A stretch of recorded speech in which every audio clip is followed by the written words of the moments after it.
SP से पहचान हो जाए तो किसी टीआई को डरोगे क्या? क्यों डरोगे? अरे एसपी से जिसकी पहचान है वो टीआई से क्यों डरने वाला?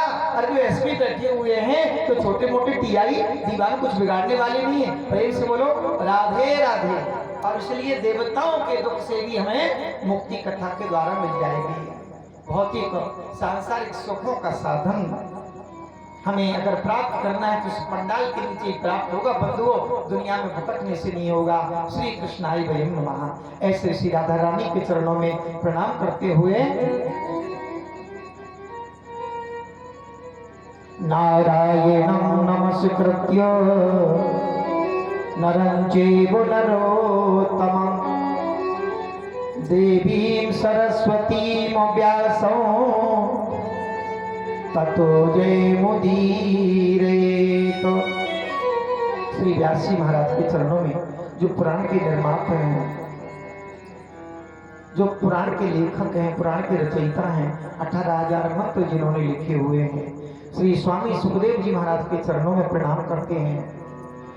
यम प्रव्रजंत मनुपेतम पेत कृत्यं द्वैपायनो विरह कातरिया जुहावो पुत्रेति तन्मोतया तरवो विनेदुष तम सर्वभूत हृदयम मुनिमानतोस्मि। आज सुखदेव जी महाराज के स्वरूप में हमारे श्री बालकदास जी महाराज को देख करके मुझे याद आ रहा है। बड़ी छोटी उम्र से आयु से संत वेश धारण किए हुए और इस संत स्वरूप को धारण करने के बाद प्रवृत्ति संत स्वरूप की धारण की है। दुनिया के संतों के इतिहास में सबसे छोटी आयु के संत श्री स्वामी सुखदेव जी महाराज हुए, जिन्होंने परीक्षित को कथा श्रवण कराई है। कितनी आयु के थे? इतनी आयु के थे कि मां के गर्भ से निकलते ही महात्मा हो गए। जन्म लेते ही चल पड़े। अभी नाड़ा नहीं काटा गया, नाल छेदन संस्कार नहीं हुआ। माता नाड़ा काटती ना, जो बालक के पेट से आता ना, उस नाला को नहीं काटा गया। सुखदेव जी ने तो हाथ में पकड़ा। पहले तो जनी में नहीं ले रहे थे, कहते थे भूमि परतवा डावर पानी जिन जीवे माया लपटानी। लेकिन माँ के और पिता के बहुत निवेदन करने पर 12 वर्ष के बाद संसार में आए। संसार की माया न कृसले इसके डर से वीतरागी हो गए। जन्म लेते ही चल पड़े नराल पेटे अंग पुत्र पुत्र कहते रहते लगे व्यास जी संग। अरे पुत्र, अरे पुत्र, अरे पुत्र कहाँ जा रहे हो? व्यास जी पीछा करते जा रहे हैं, सुखदेव जी चले जा रहे हैं। बड़ा प्यारा दर्शन है बंधुओं। मुनियों ने झुक कर कहा जब पहुंच जाए सतनाम ऐसे श्री सुखदेव को। सभी लोग हाथ जोड़ेंगे। बारंबार प्रणाम स्वामी सुखदेव जी महाराज की जय। 18,000 मंत्रों को कंठस्थ करने वाले, काल के गाल में बैठे हुए प्राणी को परमात्मा से मिलाने वाले, परीक्षित को उस नरक की यात्रा से बचाने वाले और स्वर्ग की यात्रा दिलाने वाले, परमात्मा के भगवत धाम को दिलाने वाले, ऐसे स्वामी सुखदेव जी महाराज के चरणों में प्रणाम करके आज की कथा को प्रारंभ करते हैं। बोलिए भगवान की जय। श्रीमद् भागवत महापुराण का प्रथम श्लोक। नेम से सूतमासीन अभिवादि महामतिम कथामृत रसास्वाद कुशला सोनिको ब्रवीत। सर्वप्रथम कथा महाराज कहाँ हुई? समस्त ठाकुर जी की जितनी कथाओं का प्रचलन वो सब नेमसार से हुआ है, नेमसारण तीर्थ से हुआ है। सत्यनारायण की कथा भी नेमसार से ही सुनते हैं, नेमसार से हुई है। आज 88,000 ऋषि वृंद एकत्रित हैं आप लोगों की तरह। मन में प्रश्न ये उठा कि हमें कोई ऐसी कथा श्रवण कराए जो दीर्घ काल तक चले, दीर्घ काल तक कथा का अनंत अनंत जाता हो।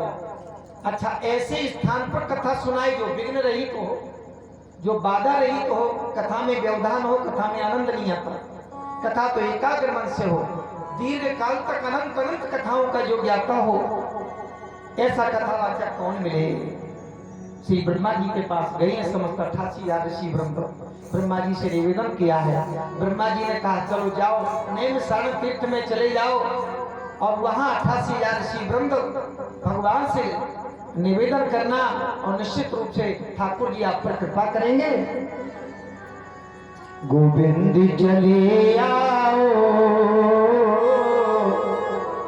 गोपाल चले आओ, गोविंद चले आओ, गोपाल चले आओ। भगवत कृपा हो। जीवन में सबसे बड़ा सौभाग्य मानना कोई सदगुरु भेज दे परमात्मा, जो हमारे जीवन का मार्गदर्शन करे। बस यही कल्पना लेकर के कल्प वृक्ष के नीचे बैठे हैं। गोविंद चले आओ, गोपाल गाइए चले गोविंद चले आओ, जय हो गोपाल चले आओ, गोविंद चले आओ, गोपाल चले आओ, गोविंद चले आओ, गोपाल चले आओ। ये पूरी कर माधव कर माधव लाल चले आओ। ये पूरी जय हो माधव लाल चले आओ। तालियां बजाते हुए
से आएंगे, गोलोक धाम से आएंगे, नहीं निवेदन करो क्या सुनते हैं मेरे मोहन, इस दिल में धड़कते हो, सुनते हैं मेरे मोहन, इस दिल में धड़कते हो, सुनते हैं मेरे मोहन,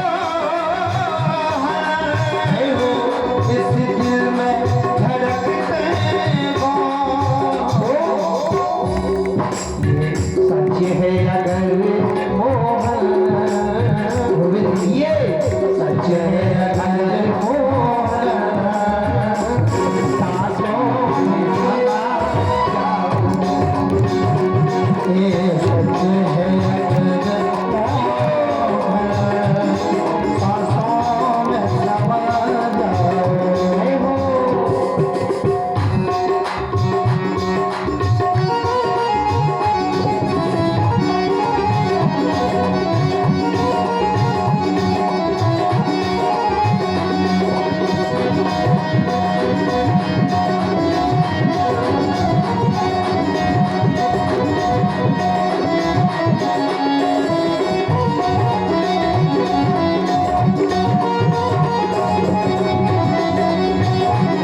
करके कृपा मोहन देवो करके कृपा मोहन सत्संग में आ जाओ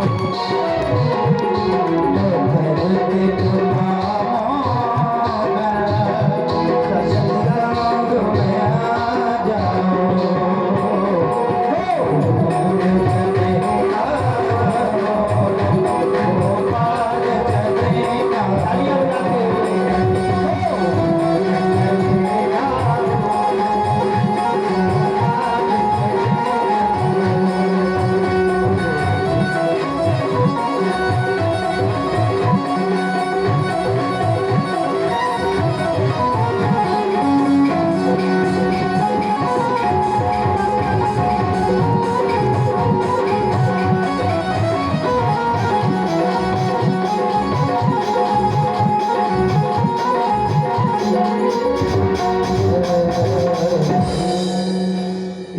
सच है अगर मोहन गोवर्धनपुरा में आ जाओ। बोली भक्तवत्सल भगवान के। बंधु क्या चमत्कार हुआ। सामने से सूत जी महाराज आए हैं। 88,000 ऋषि वृंद विराजमान थे। सबके हाथ में संविधा और पुष्प थे।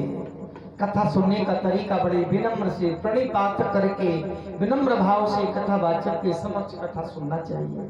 जिज्ञासु बनकर के प्रश्न करना चाहिए। जिज्ञासु बनकर के कुछ ज्ञान अर्जित करना चाहिए। तार्किक और परीक्षार्थ कभी प्रश्न व्यास से नहीं किया जाता। आज समस्त ऋषि वृंद खड़े हो गए हैं। दिव्यासन पर बिठाया है। वट वृक्ष के नीचे प्रणाम किया है और उसी समय नेम से सूतमासीन अभिविवाद महामत्यो प्रणाम किया है। कथामृत रसास्वाद कुशला सौनिक ब्रवीतो। श्री सौनक जी खड़े हो गए हैं। रसास्वाद कुशला, ये बात मेरी नोट करें। कथा कहने वाला कुशल तो होना ही चाहिए, लेकिन बंधु एक बात और मेरी बात को आप समझ लेना, कथा सुनने वाला भी कुशल होना चाहिए। रसास्वाद कुशला, जो इस रस को पीने में भी कुशल हो। कई लोग वाणिज्य करने में बहुत कुशल होते हैं, कई लोग पॉलिटिक्स करने में बहुत कुशल होते हैं, कई लोग कहते हैं ना वो बड़े तिकड़मी हैं, दंगे फसाद झगड़ा कराने में जहाँ ना हो रहा हो वहां लगा दे, वो भी बड़े कुशल होते हैं। तो कहते कथा की भी कुशलता है। ये सब नहीं कर पाते, सब नहीं आ पाते। जिस पर परमात्मा की कृपा होती है, जय पर कृपा राम की हुई, वही इस परमात्मा की इस कथा में आएगा। यह सर आवत की कठिनाई और राम कृपा बिना आओ न जाई। कोई ना कोई बंधन, कोई ना कोई व्यवधान ऐसा आ जाएगा कि 7 दिन कथा होगी, एक भी दिन नहीं आ पाओगे, क्योंकि परमात्मा की कृपा नहीं है। बंधुओं, श्री सूत जी महाराज आए हैं। सूत जी महाराज के चरणों में प्रणाम किया है, दिव्यासन पर बिठाया है और बड़ी प्यारी सी बात आती है कि सूत जी महाराज के चरणों में प्रणाम करके प्रश्न कर दिया है। बड़ा प्यारा प्रश्न किया है। ये सबका प्रश्न है। क्या कहा है? शौनको वाचो अज्ञान ध्वंत विध्वंस कोटि शूर संप्रभु। कथावाचक की कथा जब ही अच्छी लगेगी जब कथावाचक में आस्था हो। ध्यान रखना, जिस कथावाचक में आपकी आस्था होगी उसके मुंह से निकली हुई छोटी बात में बहुत अच्छी लगेगी। इस बात को नोट कर लेना। आज 88,000 ऋषियों में श्री सूत जी महाराज को कह रहे हैं, सौनक जी कहते हैं अज्ञान ध्वंत विध्वंस कोटि सूर्य संप्रभव। आप करोड़ों सूर्य के समान ज्ञान में अग्रणी हो और श्री प्रभु आप एक काम करें, सूताख्यायी कथा सारम मम कणरसायनम। मुझे आप कथा सुनाएं और मुझे कथा नहीं सुनना है, मुझे कथा का सार सुनाइए, कथा का तत्व सुनाइए। इधर उधर की कथाएं नहीं सुनना है। और वो कथा भी कोरी कथा न हो, केवल कोरा ज्ञान न हो, मम कण रसायनम, मेरी कानों को प्रिय लगने वाली भी हो। देखो, कथा को इतना रुचिकर करके कथावाचक को सुनाना चाहिए कि कथा के श्रोता बढ़ते जाएं और कथा में अभिरुचि बढ़ती चली जाए। तस्मात् केना पीपायन मना कृष्णा निवेशित। वृंदावन से संगीत की पद्धति क्यों चली? कथा से हमारी नौजवान पीढ़ी दूर होती जा रही थी, लेकिन इसकी विधा बदलना पड़ी। संगीत को जोड़ करके कथा में नवीनीकरण लाया गया और इसमें परिवर्तन किया, तो वास्तव में नौजवान इसको श्रवण करने लगे। कैसे भी भगवत चरणाराधी बने मेरा मन परमात्मा के चरणों में, परमात्मा के पाद पद्मों में प्रीति हो जाए, कैसे भी, और इसलिए कैसे भी में ये संगीत जोड़ा गया है। बढ़िया सा भजन होगा, बढ़िया संगीत होगा, आनंद आएगा, तो लगेगा कि कथा पूरी कथा नहीं हो रही है। तो सूत जी कहते, सोनक ऋषि जी कैसे महाराज कहते हैं, केवल कोरा ज्ञान नहीं चाहिए, मम कर्णसाइनम, कानों को प्रिय लगने वाली। अच्छा, कानों को प्रिय लगने वाली कथा कैसे होती है? ऐसे होती है, वो कथावाचक पर निर्भर करती है। जैसे अभी आपको एक उदाहरण दें, बड़ा प्यारा उदाहरण है। जैसे आप भैया अभी पहुंच गए, हमारे यजमान जी पहुंच गए और दूसरे आदमी ने कहा कहां से आ रहे हो, तो इन्होंने कहा मैं पहुंच गया था। अच्छा, इसमें क्या लिए हो? तो कहा कि मैं इसमें नींबू लिए हूँ। अच्छा अच्छा, नींबू काहे के लिए लिए हो? बोले आज मैं एक दिन नींबू लाया था तो बड़ा आनंद आया, तो आज मैं फिर से नींबू लेके आया हूँ। क्या आनंद आया था? तो उसने कहा मैं 2 बड़े पके पके से नींबू लाया, मैंने एक नींबू के 2 टुकड़े किए और उस दोनों टुकड़ों में मैंने काला नमक काली मिर्च डाली। दोनों नींबू के टुकड़ों को लेकर के मैंने एक एक करके बारी बारी से उसे चूसा। इसके बाद मैंने दूसरे नींबू को काटा, उसके भी 2 टुकड़े किए, उस टुकड़े में भी मैंने उसमें काला नमक डाला, काली मिर्च डाली, दूसरे में भी काला नमक डाला, काली मिर्च डाली, दूसरे टुकड़े को भी चूसा। कैसा लग रहा है सुनने में? ऐसा लग रहा कुछ कि नींबू होता तो चूस लेते, मुंह में पानी सा आया? 10-20% तो आया होगा पानी से, क्योंकि मैं उसको बार बार कह रहा हूँ और अच्छे से कह रहा हूँ। उसे नमक मेरे तो आ गया भैया, आप क्या हुआ? प्रेम से बोलो राधे राधे। उसे नमक डाला, काली मिर्च डाली, उसने चूस लिया, तो उसको टेस्ट याद आ गया कि ये किस प्रकार का टेस्ट है। तो गोस्वामी ने क्या कहा है कि सब जानत प्रभु प्रभु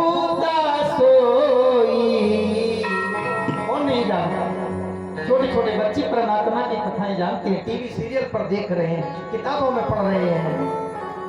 तो सब जानत प्रभु प्रभुता सोई, लेकिन तदपि कहे बिनु रहा न कोई, तदपि कहे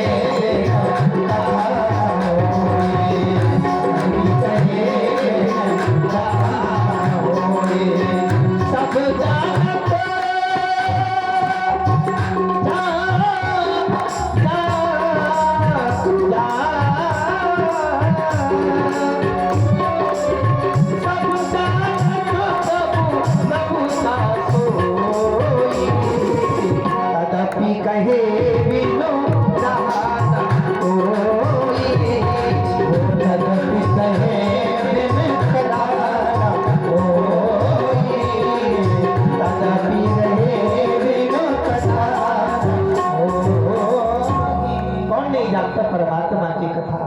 तो सूता क्या कथा सारम मम कर्ण रसायनम, कानों को प्रिय लगने वाली हो, परमात्मा कैसे दिव्य चरित्र हो। दूसरा भक्ति ज्ञान विरागात, तो भक्ति भी देने वाली हो, ज्ञान को भी देने वाली हो। अच्छा, विवेक को भी देने वाली हो। मेरे सत्संग विवेक न हुई, गोस्वामी जी कह रहे हैं। इसके बाद कहते माया मोह निराशास कृते, माया मोह से छुटकारा दिलाने वाली हो, संसार से विरक्ति दिलाने वाली हो, कृष्ण प्राप्ति कर्म शाश्वत साधन तदुरा, परमात्मा के चरणों को दिलाने वाली हो, ऐसी कथा श्रवण कराएं। चिंतामणि लोक सुखम सुरेंद्र स्वर्ग संपदम, प्रचति गुरु प्रीतो वैकुंठ योगी दुर्लभम, मंगला नाम च मंगलम पावना नाम च पावनम, पावन को भी जो पावन कर दे, मंगल को भी जो मंगल कर दे, ऐसी कथा श्रवण कराएं, ऐसा प्रश्न किया है। तो इस प्रकार से जो प्रश्न किया है, सब सिद्धांत निष्पन्नम संसार भय नाशनम, आखिरी बात कह रहा हूँ, संसार के भय को दूर करने वाली। भैया बंधुओं, संसार का भय क्या होता है? संसार का भय होता है खेती में अनाज कैसा होगा, जो तो आया हूँ, वे तो आया हूँ, बुआई तो कर दी है, घर में कितने मन के बीघे उपजेगा भय लगा हुआ है। बेटा बाहर गया है, खोच लौट करके नहीं आया, 8 बज गया, भय लगा हुआ है। जहाँ प्रेम जुड़ा है वह अनिष्ट की आशंका होती है। तो संसार के भय से मुक्ति दिलाने वाली संसार भय नाशनम ऐसी कथा आप लोग श्रवण करेंगे। तो ऐसे प्रश्न सूत जी महाराज से श्री शौनक जी महाराज ने करे हैं। तो आइए, ये आज पूरा दिन हो गया, आज का दिन मैंने इस कथा से जोड़ दिया है। अब कथा का समय आप लोग बता दें। भगवान ने कृपा करी है, माता रानी ने हमारी